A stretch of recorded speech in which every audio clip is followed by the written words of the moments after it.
என்ன விராட் கோலினா என்னன்னா பழக்கம் இதெல்லாம்? மத்த வருஷத்தை பத்தி தெரியல, ஆனா இந்த சீசன் பொறுத்த வரைக்கும் ஆர்சிபி ஜெயிக்கணும் தான் முக்காவாசி சிஎஸ்கே ஃபேன்ஸ் நினைச்சோம். நம்ம ஆர்ஜே பாலாஜி கூட சொல்லிருப்பாரு, ஆர்சிபி ஜெயிக்கிட்டோம், Faf du Plessis Virat Kohli தூக்கி செலிப்ரேட் பண்ணட்டும் அப்படின்னு. நான் பயங்கரமான ஒரு டோனி ஃபேனு.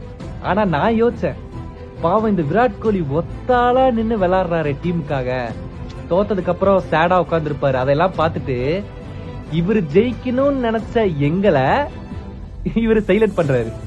ஆர்சிபி ஃபேன்ஸ் நீங்களே சொல்லுங்க, சின்னசுவாமி ஸ்டேடியத்துல டோனி பண்ணாத நாக்கா? அவர் நினைச்சிருந்தா எத்தனை வாட்டி உங்களை பார்த்து இப்படி காமிச்சு போயிருக்கலாம். சிஎஸ்கே ஃபேன்ஸ் ஆர்சிபி ஃபேன்ஸை கலாய்க்கலாம், ஆர்சிபி ஃபேன்ஸ் சிஎஸ்கே ஃபேன்ஸை கலாய்க்கலாம். ஆனா ஒரு பிளேயர்